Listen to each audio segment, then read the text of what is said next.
I just wanted to thank all of you for coming today, and also thank Bayshore Apple for putting on an event like this, because I really believe that Apple, when they talk about accessibility, it's not just, hey, we just added this in as an afterthought. Their accessibility efforts are true, and an event like this really shows how much they're behind their devices and how they can really benefit both special ed students, regular education students, parents, teachers. We can all really benefit from these devices. So my name is Cory Ballard, and I am visually impaired. I lost my vision when I started in 7th grade. I don't even know how long ago. It was way too long ago to even think about that now. But I had detached retinas. It started in my left eye. I started seeing some black dots and streaks across my vision. And like a normal 12-year-old boy, I ignored it and figured it would go away. And finally it went completely black, and I said, you know what, it's probably time to tell my parents that something is going on here. And we went to just our local optometrist, and he basically said, can you read the E? And I said, nope. And he said, well, I'm going to have to refer you to somebody else. So was referred to a specialist, found out my retina was 3/4 detached at that point. Did a couple surgeries to try to save it, but unfortunately it was just too late. They did a couple preventative surgeries on the right eye to try to strengthen the retina and hope the same thing didn't happen. But about a year later, the end of 8th grade, my retina in the right eye detached as well. So in about a 1.5 year period, I had about 12 surgeries altogether.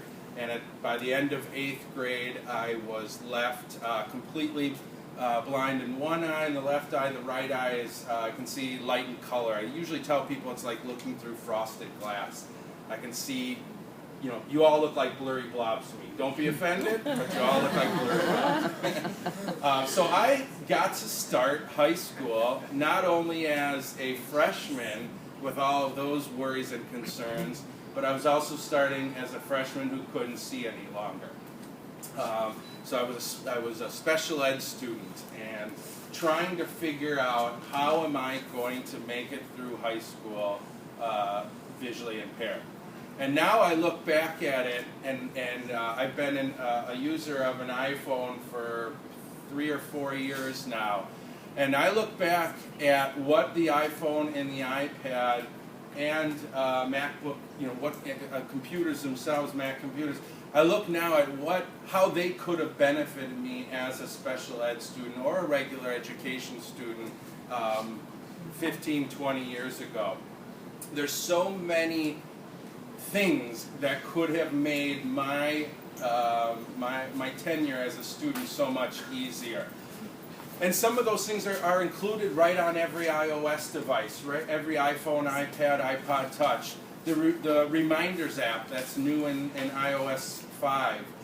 Every student has problems remembering things, and I wasn't any different, and I'm an adult now and I still can't remember things. So the Reminders app for simple reminders to remember to do homework, remember that you have a presentation the next day, whatever it might be, that simple Reminders app makes life a lot easier to remember things. The calendar that's built in, it's very easy and very accessible to add events to your calendar. So again, you can remember things and have an alarm go off to remind you. The built-in contacts application, keeping track of all of your teachers and all of your aides that you work with. If you're a regular ed student, just keeping track of all of your teachers, all your friends, both for special ed and regular ed. So that built-in contacts application, you can keep track of names, addresses, phone numbers, all the things that you're going to need. And so those are just some of the very simple apps that are built into all of the devices that can really make life a lot easier for students. Some other applications that are really geared specifically for students that need visual support, vision support. One is going to be a free app called VizWiz. And before I just want everyone to know, I do have a handout as well, and I have all of these applications shown, and it's just a yellow sheet here. So when we're all done, if you want to come up, you can feel free to grab that. But it's got all the applications I'm talking about, so you don't need to try to type really fast. But VizWiz, it's a free app where you can use your camera, take a picture of something, then record a voice question. So for example, I took a picture of a box of cereal, I recorded a question, what is this? Sent it off, and workers, actual humans, wrote back with a message saying, Frosted Flakes, they're great. So, taking a picture of anything and asking that question is able to identify things. Also, an application by Looktel called Money Reader. It allows you to identify your money. Money identifiers for people who are blind or visually impaired have averaged in cost of $99 to $350. The Looktel Money Reader app is $4.99 and works way better than any device I've ever used. It's very fast and very accurate. The same company, Looktel, has a new application out for the iPhone and iPad called Recognizer. What it allows you to do is take a picture of something, record a voice memo, and anytime you hold your camera up in front of that same item again, your voice message will play. So for example, if I have a textbook and I take a picture of the front of that textbook and say my math book, next time I hold my phone or iPad camera up in front of that book, it's going to say my math book. Oh, okay, no problem. I wasn't talking loud enough. So hopefully this helps here. It's not on. Not on, isn't it? Didn't sound like it was on. There we go. How about that? Any better? No. Hello, test. Well, it's not so good. So anyways, I'll talk louder. How about that?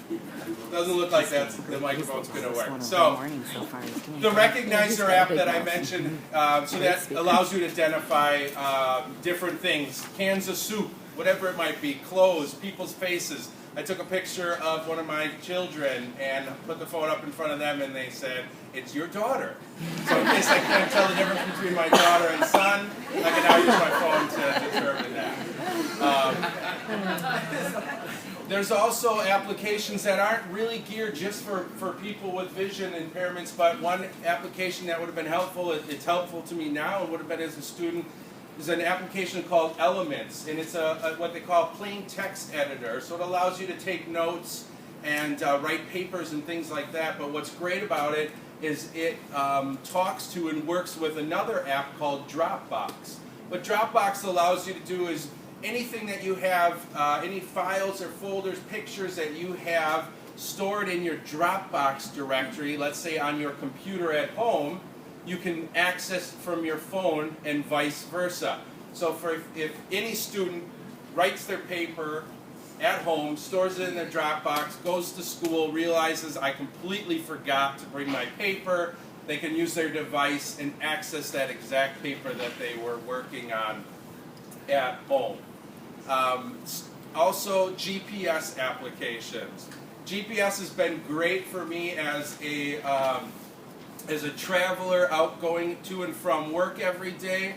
I do want to say, because my orientation and mobility instructor is actually in the crowd today, it is not a replacement for proper cane and mobility training. It is a tool that you can use, but I 100% agree with that. Just because your GPS tells you that you're at the right street, it's not telling you that it's safe to cross. But the GPS app, there's a couple of them out there. One that I recommend is called Sendero Look Around. Very great app, and it gives you very simple GPS information. Tells you about your nearest cross street, tell you what your nearest address is, and also give you the closest 5, what they call POIs, or points of interest. So it's a very easy app to very quickly pull out and see where you're at and make sure you're at the right street where you want to be at. Another GPS app that's very accessible with voiceover is called Navigon. And that's a true turn-by-turn GPS app. So something similar to like a TomTom app, Navigon is 100% also accessible with voice over the screen reader, and that's going to give you true turn-by-turn direction. So as you're approaching the street, it'll say turn right in 50 feet on Wisconsin Avenue.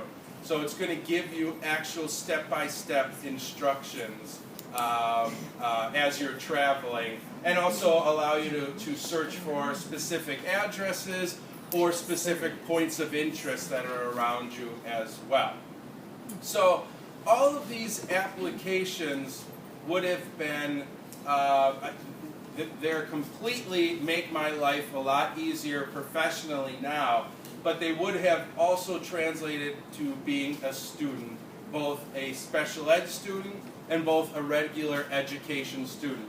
A student with a visual impairment, a student with cognitive disabilities, a student with physical disabilities. There's so many apps out there, and I touched on just a couple of them, but another big strength of these devices is the large application community that's out there. You know, the tagline is always, there's an app for that. And I was doing some searching for an app that actually would do this presentation for me today, so I wouldn't have to stand up here. I found some that would have been pretty close probably, but there truly is an app for whatever you're looking for.